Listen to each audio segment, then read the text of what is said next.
momen kumpul keluarga yang paling ditunggu-tunggu itu pasti momen lebaran.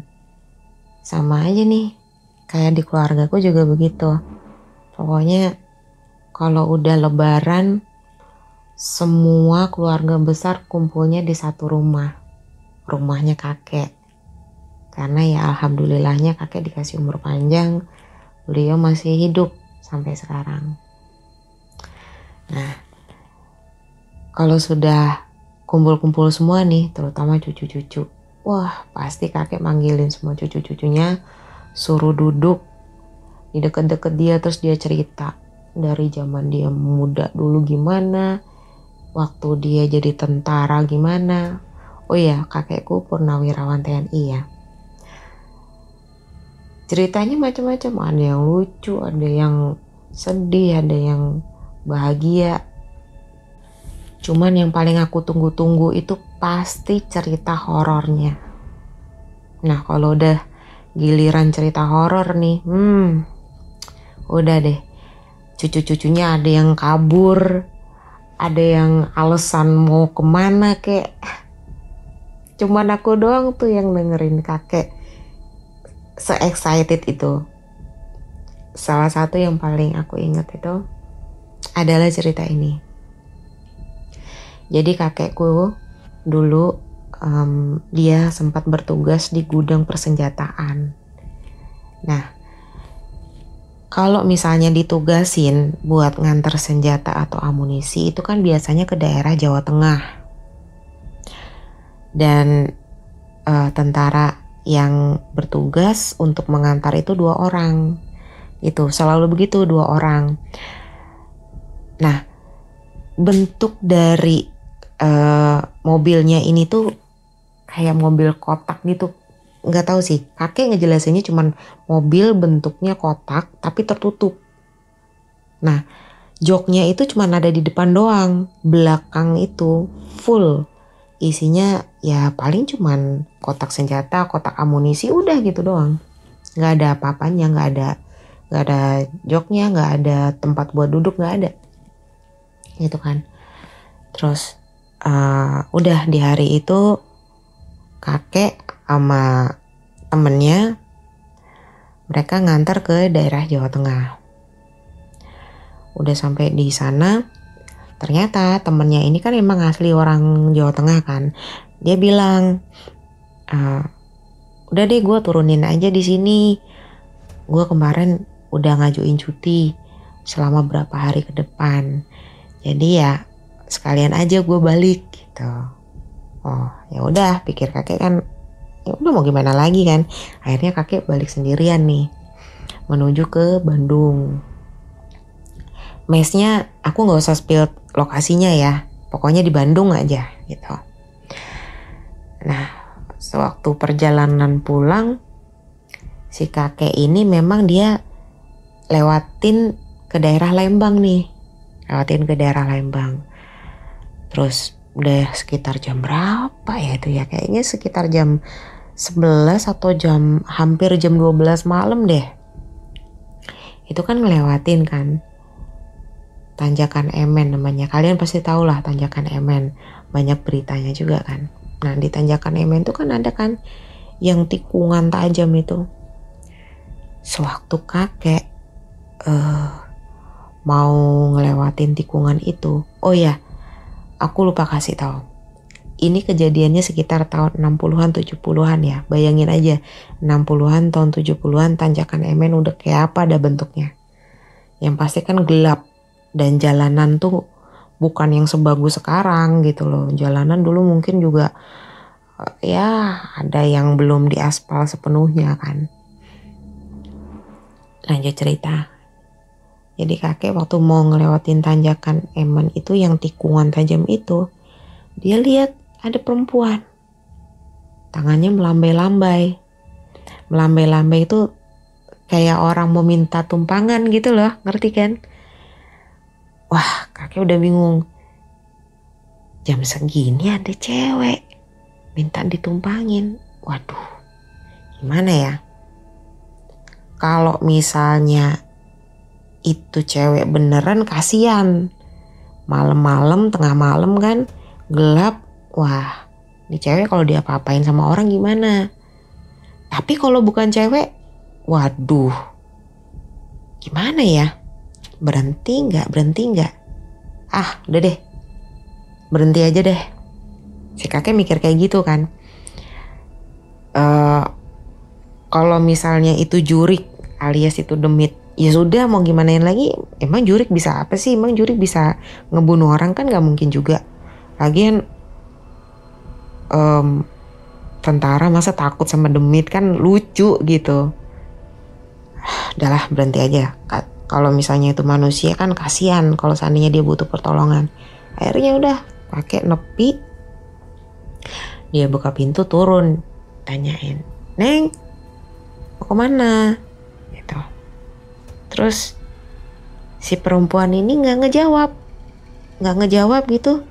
Cuman dia nunjuk jarinya tuh, nunjuk aja ke arah suatu tempat gitu. Ya mungkin ke sana gitu ya. Kakek sempat mikir, wah jangan-jangan nggak bisa ngomong nih. Ya bisu gitu ya. Mohon maaf nih, bisu gitu mungkin. Oh, mau ke sana. Hayu naik aja, naik gitu. Kan inget kan, mobil itu joknya cuma di depan doang gitu kan. Udah si kakek bukain tuh pintu penumpang yang sebelah itu kan, di depan. Ternyata si perempuan ini malah jalan ke belakang.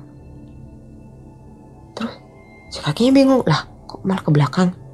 Dia jelasin, "Neng, di belakang itu gak ada bangkunya, gak ada joknya.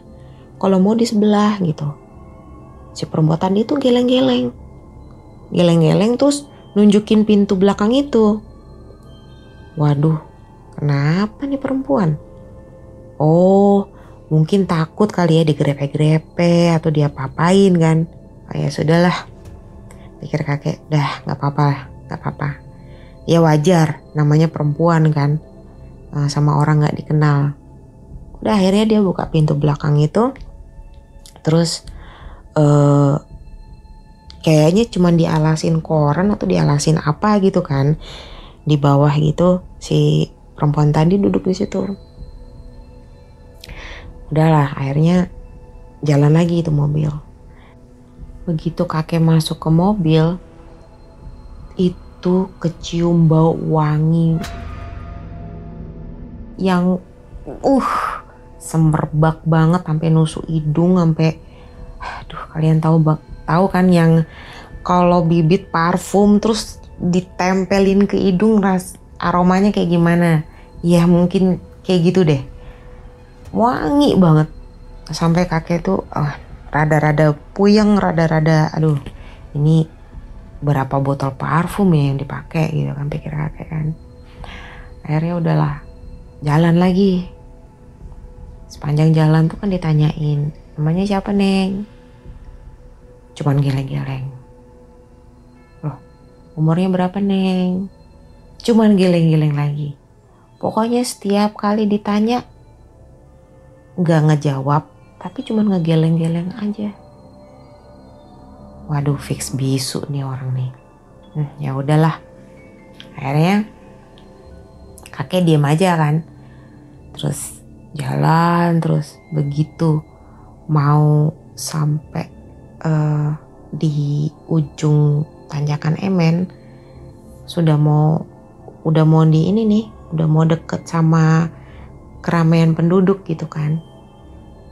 Tiba-tiba si perempuan itu nunjukin tangan ke arah tempat yang waktu kakek lihat tuh, tempat tuh gelap banget, gak ada apapun, gak ada jalan setapak pun, gak ada rumah apalagi. Terus si kakek nanya, "Oh, berhenti sini, oke.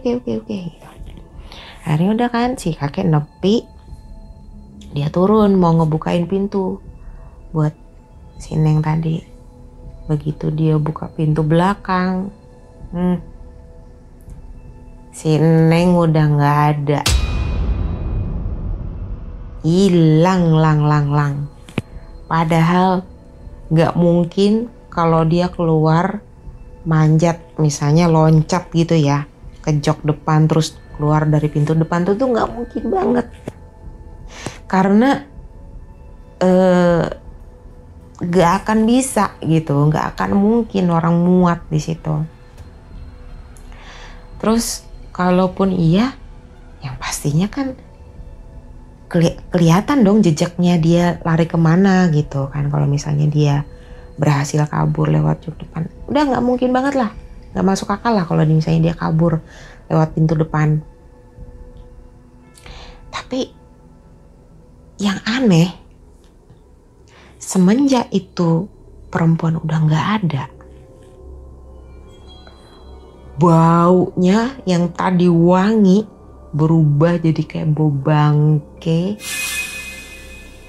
jadi kayak bau selokan mampet yang bau banget. Baunya tuh nggak kira-kira dah pokoknya. Waduh, beneran ini jurik ini pasti. Dah, akhirnya kakek nggak mikir lagi, dia langsung tutup pintu, tancap gas. Sengaja dia cari pasar. Waktu itu masih ada tuh pasar apa ya, lupa deh, dikasih tahu sama kakek tuh. Ada tuh pasar deket situ yang dia kayak malam itu masih rame gitu. Akhirnya kakek masuk situ terus udah dia beli kopi dulu atau beli makan dulu kan, buat nenangin pikiran juga kan. Dan setelah itu selesai, akhirnya dia lanjut perjalanan lagi menuju ke mes. Nah, besoknya itu mobil kan mau dipakai sama temennya yang lain. Pas kakek ngasih kunci ke temennya itu, kakek bilang, ini minta tolong sekalian dibersihin ya, kata kakek kayak gitu kan. Lah emang kenapa? Kayaknya bersih kok itu dari luar. Enggak, coba deh kamu buka pintunya. Itu ada bau apa? Gue nggak paham deh. Tapi gue cari itu nggak ada bangke, nggak ada kotoran apapun. Ya gue sadar lah, gue mana mungkin gue bawa kotoran atau apa gitu. Oh gitu. Ya udah. Gue cek dulu ya, kata temennya gitu kan. Sekitar 1 jam lebih itu si temennya balik lagi sambil bawa kain. Dia bilang kayak gini, ini nih sumber baunya ada di sini, katanya kayak gitu kan. Lah, kok bisa gitu? Iya, sumber baunya ada di sini. Oh, ini kain apaan ya? Ah, kagak tahu gua gitu. Dan itu tuh kata kakek bener-bener bentuknya tuh kayak kain yang dirobek itu. Jadi bukannya baju, tapi bukan kaos ya. Jadi kayak apa ya, kainnya tuh kayak agak kasar gitu kan. Kakek waktu itu nggak paham itu kain apaan gitu. Akhirnya udah selesai kan. Emang sih kainnya tuh bau banget, kainnya bau banget. Terus karena kakek bingung, pada saat itu kakek bingung ini kain mau diapain ya. Kalau misalnya mau dibuang di tempat sampah, bau apa enggak sampahnya? Kan ada kan di situ kan kayak tempat khusus untuk pembuangan, jadi semua sampah-sampah dikumpulin dan itu akan dibakar. Nah biasanya tuh dibakar itu 2 hari sekali kalau nggak salah. Jadi ngumpulin dulu sampah-sampah semuanya, baru dibakar 2 hari sekali. Nah, dan kakek tahu banget itu jadwal bakar sampah itu besok sorenya. Akhirnya kakek pikir, oh udah deh, gini aja. Dia kaliin kan, dia ambil kantong plastik, dimasukin kantong plastik, terus dikasih kapur baru sama kopi hitam gitu. Dah dia buntel plastiknya, terus dia lempar ke tempat sampah. Dah tenang aja di situ, besok dibakar udah tenang, nggak ada bau lagi. Dan ya memang sih walaupun masih bau, tapi baunya nggak yang sekenceng sebelumnya, agak samar lah. Cuman kan ya siapa juga yang mau ngira kan ya, namanya tempat sampah, wajar kalau bau gitu. Udah, terus akhirnya kakek selesai, udah dia cuci tangan. Malamnya tiba-tiba pintu mesnya kakek ini ada yang ngegedor. Itu sekitar jam berapa ya? Mungkin jam 8:30. Belum terlalu malam kok, belum terlalu malam, dan memang belum tidur waktu itu si kakek. Jadi mesnya tuh ada yang ngegedor. Nah, kakek kan buka pintu nih, dia buka pintu, gak ada orang. Dia celingak-celinguk, gak ada orang, gak ada siapa-siapa. Yang namanya mes itu kan dia kan tinggal sendiri kan, jadi ya semua orang tinggal sendiri kecuali kalau yang sudah nikah atau sudah punya anak ya mereka tinggal sama keluarganya. Cuman saat itu kakek masih bujang.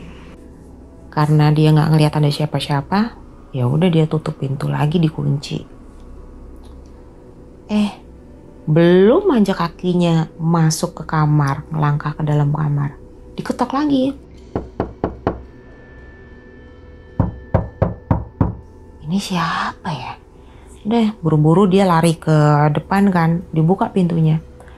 Nggak ada siapa-siapa. Dia kepikiran cuma satu, temennya iseng. Akhirnya dia keluar kan, dia bawa sandal jepit.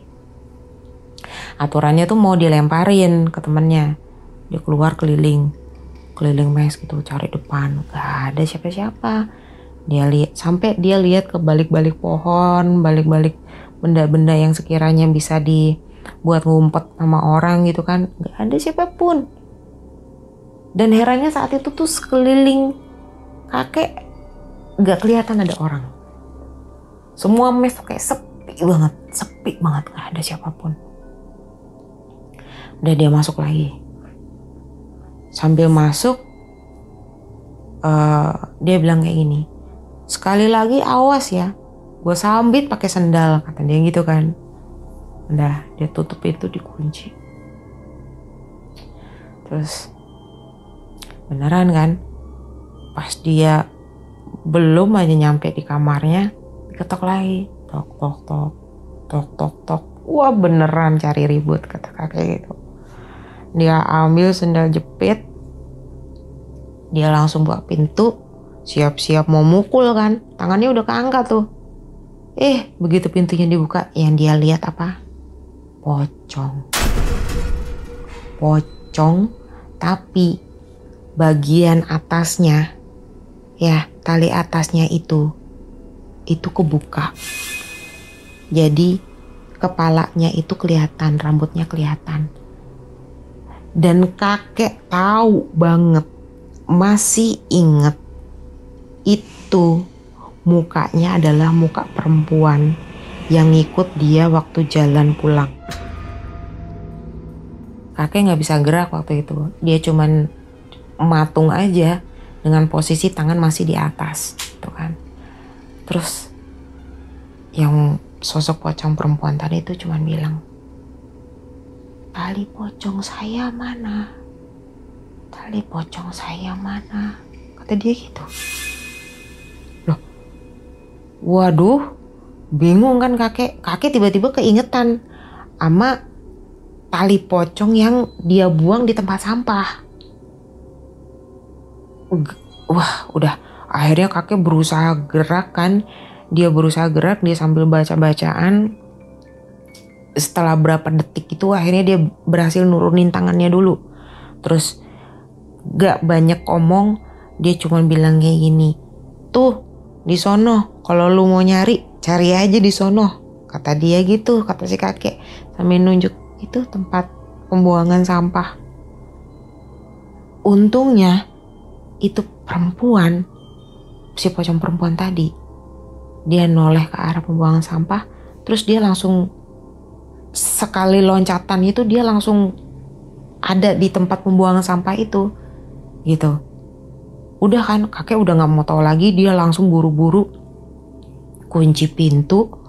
Terus pokoknya semua pintu dikunci, dia masuk kamar, pintu kamar dikunci, jendela dikunci, semuanya dikunci gitu. Karena memang kadang-kadang itu kakek ada beberapa jendela yang dia sengaja buka buat sirkulasi udara kan. zaman dulu mah belum pakai AC gitu kan, kipas aja jarang, jadi dia sengaja pakai sirkulasi udara tuh lewat jendela langsung dia tutup, dia kunci gitu. Aduh, sumpek dah, biarin dah, yang penting gak lihat yang begitu-begitu lagi. Akhirnya udah tuh, setelah itu gak tahu kenapa itu perempuan masih aja ngetokin pintu depan. Gak ngerti, entah mungkin minta bantu cariin atau gimana, gak ngerti juga. Yang pasti kakek itu sepanjang malam diteror dengan bunyi ketokan di pintu dan suara perempuan yang bilang, tali pocong saya mana? Tali pocong saya mana? Gitu terus. Nggak udah. Sampai subuhnya si kakek bingung kan. Terus setelah sholat subuh kakek nemuin temennya yang sempet pinjem mobil terakhir itu kan. Dia ceritain semuanya, terus temennya bilang, wah nggak bisa, lu kudu balik lagi ke sono, lu lempar aja ke tempat lu nurunin tuh perempuan. Ya udah, mau nggak mau kan, bayar.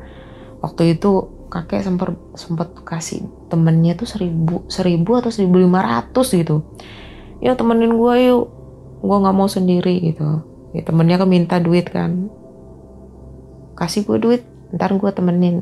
Udah akhirnya kalau nggak salah 1.500 dia dikasih ke temennya itu kan, nih 1.500. Dah akhirnya mereka berdua ke tempat yang si kakek sebelumnya nurunin perempuan tadi. Terus ya sambil bacaan, terus dalam hati ngomong, udah ini udah gue balikin nih tali pocong lu, udah jangan ke mes lagi ya, jangan ikutin gue lagi.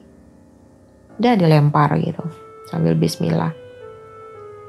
Tapi ya alhamdulillahnya semenjak itu tali dilempar, dibalikin ke sana, nggak ada gangguan lagi. Segitu aja sih cerita dari kakek. Semoga cukup memberi hiburan horor buat para warga Sukawati. Oke. See you and I see you. Dadah.